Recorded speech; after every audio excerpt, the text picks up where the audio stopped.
하나님께서 오늘 우리에게 주실 말씀은 우리 야고보서 1장 19절에서 27절까지 말씀입니다.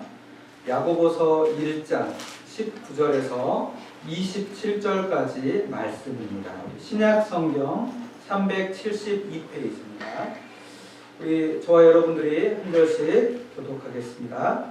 내 사랑하는 형제들아, 너희가 알지니 사람마다 듣기는 속히 하고 말하기는 더디하며 성내기도 더디하라. 사람이 성내는 것이 하나님의 의를 이루지 못함이라. 그러므로 모든 더러운 것과 넘치는 악을 내버리고 너희 영혼을 능히 구원할 바 마음에 심어진 말씀을 온유함으로 받으라. 너희는 말씀을 행하는 자가 되고 듣기만 하여 자신을 속이는 자가 되지 말라. 누구든지 말씀을 듣고 행하지 아니하면 그는 거울로 자기의 생긴 얼굴을 보는 사람과 같아서 제 자신을 보고 가서 그 모습이 어떠했는지를 곧 잊어버리거니와. 자유롭게 하는 온전한 율법을 들여다보고 있는 자는 듣고 잊어버리는 자가 아니요 실천하는 자니 이 사람은 그 행하는 일에 복을 받으리라. 누구든지 스스로 경건하다 생각하며 자기 혀를 제갈 물리지 아니하고 자기 마음을 속이면 이 사람의 경건은 헛것이라. 함께 읽겠습니다. 하나님 아버지 앞에서 정결하고 더러움이 없는 경건은 곧 고아와 과부를 그 환난 중에 돌고 또 자기를 지켜 새 속에 물들지 아니하는 그것이니라. 아멘. 이 시간 기도하겠습니다. 하나님 감사합니다. 오늘도 이 시간 우리가 주의 말씀을 듣습니다. 마음의 문을 활짝 열고 이 시간 우리에게 주시는 그 하나님의 말씀을 귀 기울여 듣고 또 그 말씀으로 한 주간 살아갈 수 있도록 하나님 도와주시옵소서. 아멘. 감사하며 예수님 이름으로 기도하옵나이다. 아멘. 저는 오늘 말씀을 통해서 경건하라라는 제목으로 하나님 말씀을 나누겠습니다. 야고보서는 예수님의 동생 야고보가 기록한 서신서입니다. 야고보서 1장 1절에 보니까 흩어져 있는 12지파에게 문안하노라 라고 말씀합니다. 즉 야고보는 흩어져 있는 크리스천 유대인들을 향해서 이 야고보서를 기록하고 있는 것입니다. 야고보서를 기록한 목적이 무엇이냐? 야고보서 1장 2절에 바로 나오는데요. 너희가 여러 가지 시험을 당하거든 이렇게 말씀합니다. 여기에 나오는 이 시험이라는 말이 환난과 고난 이런 의미가 같이 있습니다. 정리해보면 야고보서는 예수님의 동생 야고보가 흩어져서 고난받고 있는 유대 크리스찬들을 위해서 기록한 서신서인 것입니다.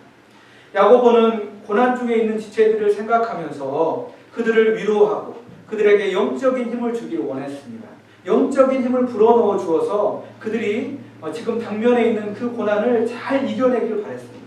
그래서 야고보서의 핵심은 바로 무엇이냐? 참된 믿음이라는 것입니다. 여러분, 참된 믿음이 신앙인에게 영적인 힘을 주는 것입니다. 야고보서에만 이 믿음이라는 말이 12번 나옵니다. 그리고 우리가 잘 알듯이 야고보서의 대표적인 특징이 있죠. 그런 참 믿음은 참된 행함으로 드러난다. 이 행함이라는 말도 야고보서에 무려 10번이나 나오고 있습니다.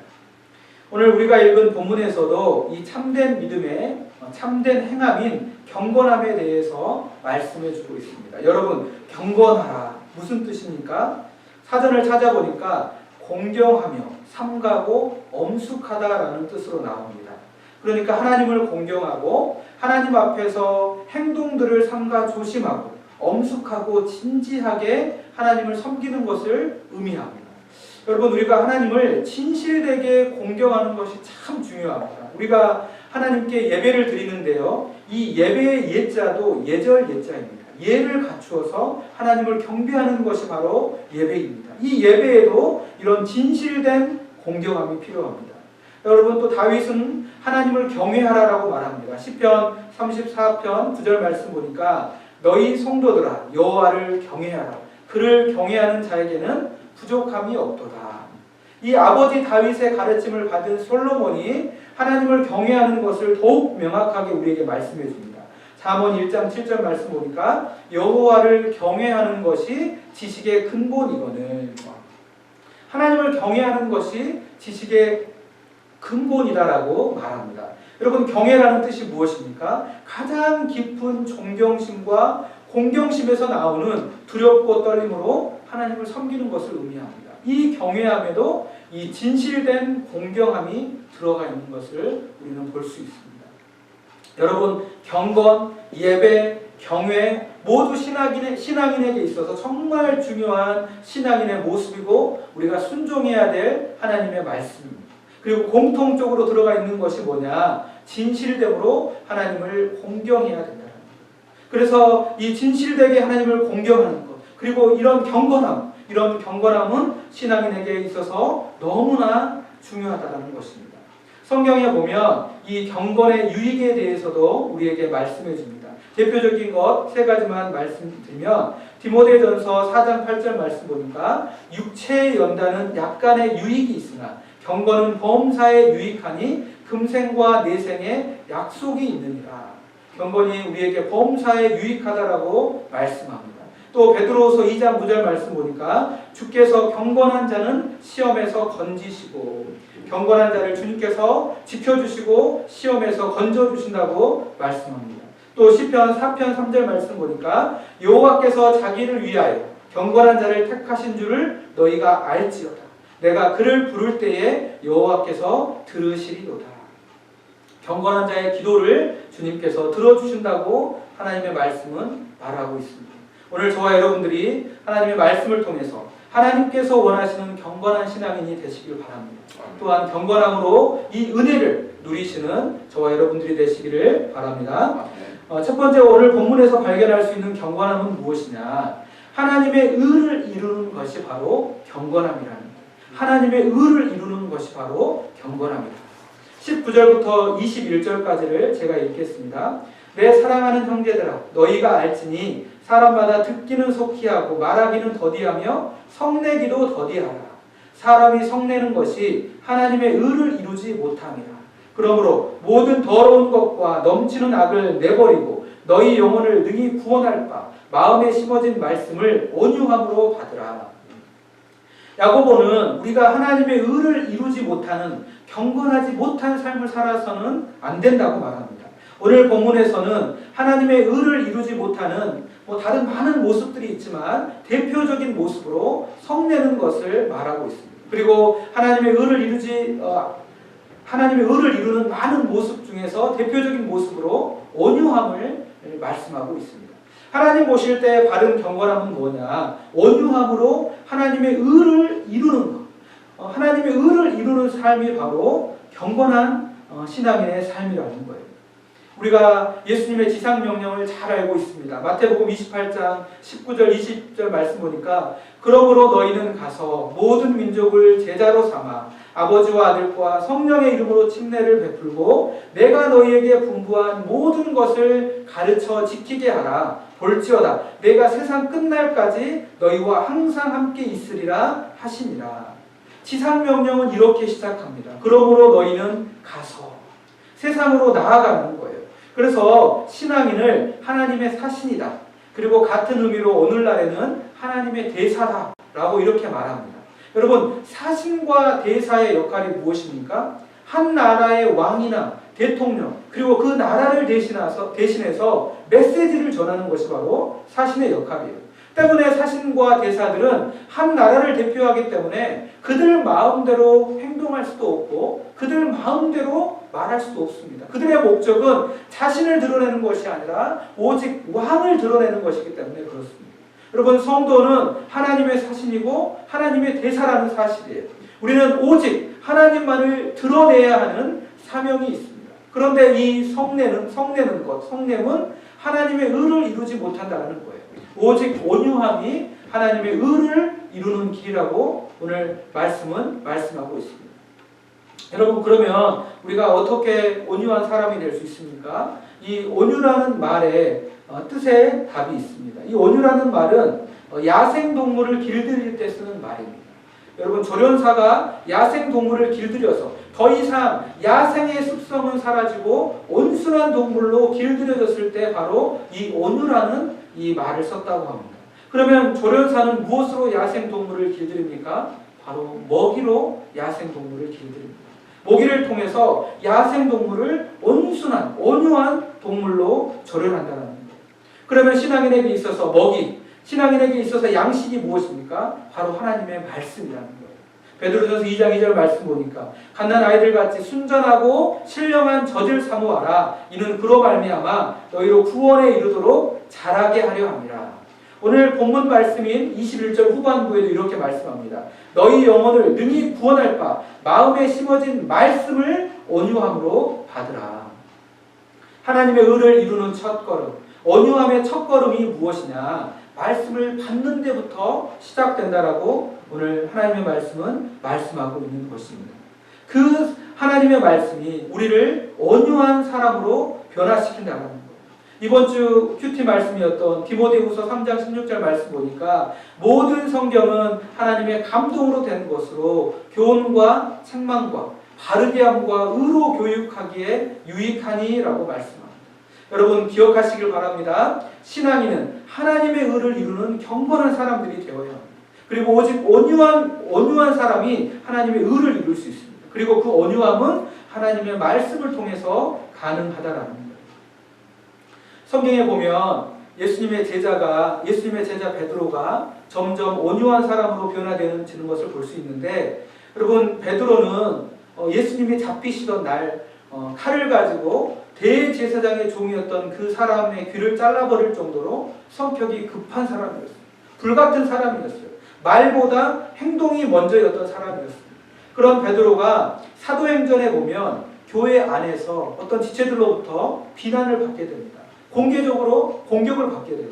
사도행전 11장 1절부터 4절 말씀을 보니까 유대에 있는 사도들과 형제들이 이방인들도 하나님의 말씀을 받았다 함을 들었더니 베드로가 예루살렘에 올라갔을 때에 할례자들이 비난하여 이르되 내가 무할례자의 집에 들어가 함께 먹었다 하니.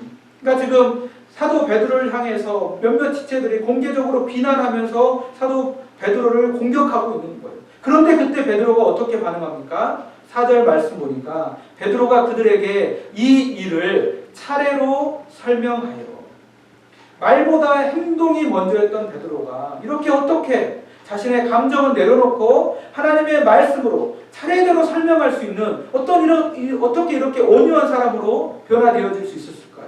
예수님께서 부활하시고 나서 불과 얼마 되지 않았는데 예수님께서 잡히시던 날 밤에는 그렇게 난폭하게 먼저 칼을 휘두르던 베드로가 어떻게 이렇게 온유한 사람으로 변화되어질 수 있었을까요?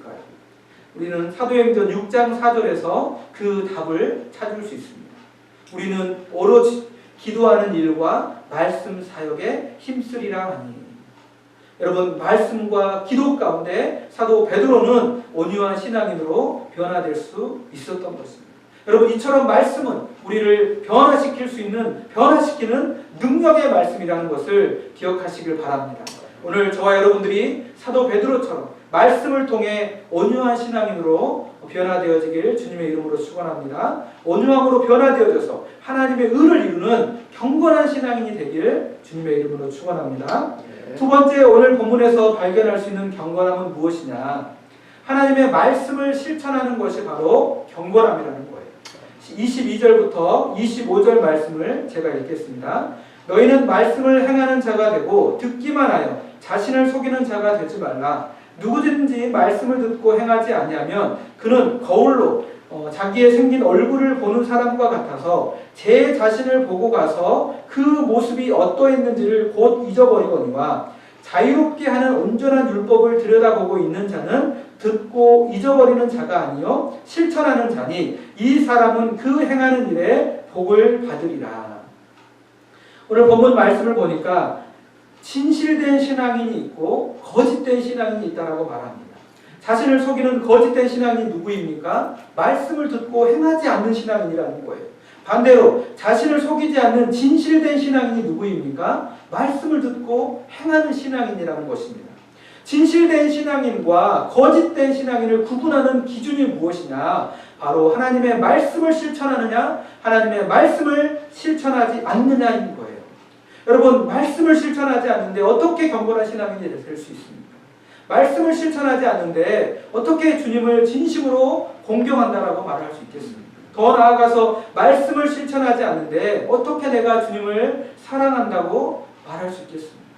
여러분, 주님께서는 나를 사랑하는 자들이 어떤 자들인지 명확하게 말씀해 주셨어요. 요한복음 14장 15절 말씀 보니까 너희가 나를 사랑하면 나의 계명을 지키리라. 조금 더 가서 14장 21절에 나의 계명을 지키는 자라야 나를 사랑하는 자니. 그리고 23절에 예수께서 대답하여 이르시되 사람이 나를 사랑하면 내 말을 지키리니. 그리고 24절에 나를 사랑하지 아니하는 자는 내 말을 지키지 아니하나니. 예수님께서 요한복음 14장에서만 4번이나 똑같은 말씀을 하십니다. 나를 사랑하면 하나님의 말씀, 주님의 말씀을 지킨다는 겁니다. 그렇기 때문에 말씀을 실천한다는 것은 주님을 사랑한다는 증거이고, 말씀을 실천한다는 것은 주님을 진심으로 공경한다는 증거이고, 말씀을 실천한다는 것은 경건한 신앙인이라는 증거인 것입니다. 그런데 반대로 말씀을 실천하지 않는다는 것은 뭐냐? 참 믿음이 아니라 거짓 믿음이라는 증거라는 거예요. 야고보서 2장 17절 말씀 보니까 이와 같이 행함이 없는 믿음은 그 자체가 죽은 것이라. 또 야고보서 2장 20절 말씀 보니까 허탄한 사람아 행함이 없는 믿음이 헛것인 줄 알고자 하느냐. 야고보서 2장 26절에 보니까 영혼 없는 몸이 죽은 것 같이 행함이 없는 믿음은 죽은 것이니라. 야고보서 2장에서만 행함이 없는 믿음이 거짓되고 죽은 믿음이고 헛된 믿음이라고 3번이나 강조하면서 말씀하고 있다는 거예요. 그리고 야고보는 이렇게 결론을 내립니다. 야고보서 2장 22절 말씀 보니까 내가 보거니와 믿음이 그의 행함과 함께 일하고 행함으로 믿음이 온전하게 되었느니라. 여러분, 믿음이 그의 행함과 함께 일하고 행함으로 믿음이 온전하게 된다는 겁니다. 말씀을 실천하느냐 실천하지 않느냐의 문제는 해도 그만 안 해도 그만 이렇게 단순한 문제가 아닙니다. 진짜인지 가짜인지가 드러나는 너무나 중요한 문제라는 거예요. 그래서 예수님께서 참 메시아라는 증거이십니다. 여러분, 예수님께서는 이 땅에 오셔서 정말 수많은 사람들과 또 제자들을 가르쳐 주셨어요. 그리고 가르쳐 주시는 그것만으로 끝나는 게 아니라 그 말씀을 직접 본으로 보여주셨고 그 말씀대로 사셨다는 거예요.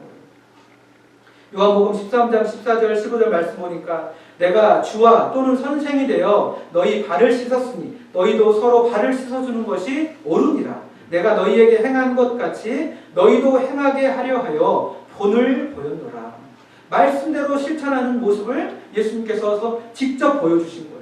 또한 빌립보서 2장 8절은 이렇게 말씀합니다. 사람의 모양으로 나타나사 자기를 낮추시고 죽기까지 복종하셨으니 곧 십자가에 죽으심이라. 예수님께서 경건의 롤 모델이 되신 이유는 예수님께서 하나님의 말씀을 위해서 사명을 위해서 죽기까지 순종하셨기 때문에 바로 예수님께서 경건의 참 롤 모델이 되신 것입니다. 오늘 저와 여러분들은 그 예수님의 경건함을 배워야 하는 것입니다. 우리가 하나님의 말씀을 실천해야 되는데 말씀을 실천하라. 너무 막연하고 어떻게 이렇게 많은 말씀을 다 실천할 수 있을까? 이렇게 생각할 수 있습니다. 그런데 오늘 23절에 이렇게 말씀합니다. 누구든지 말씀을 듣고 행하지 아니하면 그는 거울로 자기의 생긴 얼굴을 보는 것과 같아서 이렇게 말씀합니다. 여러분, 우리가 말씀을 보거나 듣게 될 때 거울로 자신의 얼굴을 보게 되는 것과 같다고 말하고 있는 거예요. 이것이 정말 말씀의 신비입니다. 여러분, 혹시 거울을 보는데 내 얼굴이 안 보이시는 경우가 있나요? 혹시 다른 사람의 얼굴이 보이시는 경우가 있나요?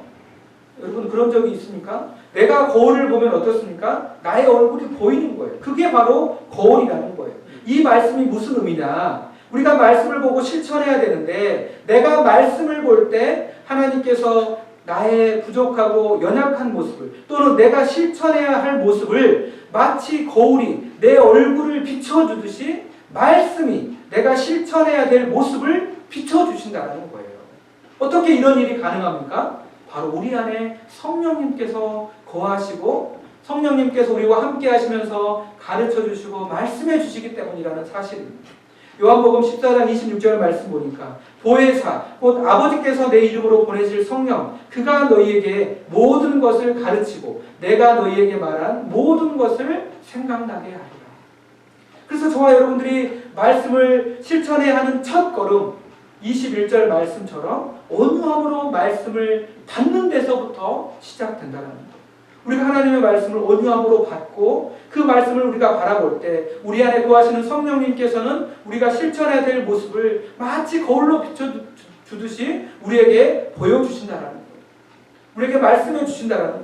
그러면 그 말씀을 우리가 순종하면 여러분 그것이 바로 경건한 신앙인의 모습이라는 거죠. 오늘도 저와 여러분들이 하나님의 말씀을 실천하는 경건한 신앙인들이 되시길 바랍니다. 마지막으로 오늘 본문 말씀에서 발견할 수 있는 경건함은 하나님의 사랑을 나누는 것이 바로 경건함이라는 거예요. 26절부터 27절 말씀을 제가 읽겠습니다. 누구든지 스스로 경건하다 생각하며 자기 혀를 제갈 물리지 아니하고 자기 마음을 속이면 이 사람의 경건은 헛것이라. 하나님 아버지 앞에서 정결하고 더러움이 없는 경건은 곧 고아와 과부를 그 환난 중에 돌보고 또 자기를 지켜 세속에 물들지 아니하는 그것이니라. 하나님 아버지 앞에서 정결하고 더러움이 없는 경건은 곧 고아와 과부를 그 환난 중에 돌보고 또 자기를 지켜 세속에 물들지 않는 것이라고 말씀하고 있습니다. 여러분 하나님께서 명령하신 최고의 계명이 무엇입니까? 우리가 잘 알고 있죠.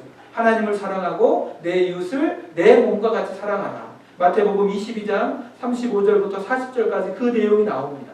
예수님께서 구약의 10계명의 핵심을 다 정확하게 두 가지로 요약해 주셨어요. 그 정확한 요약을 통해서 그 나머지 계명 8가지 계명이 사라지는 것이 아니라 그 나머지 모든 것도 함축적으로 포함되어 있는 그 두 계명, 그것이 무엇입니까? 하나님을 사랑하고 이웃을 사랑하는 것.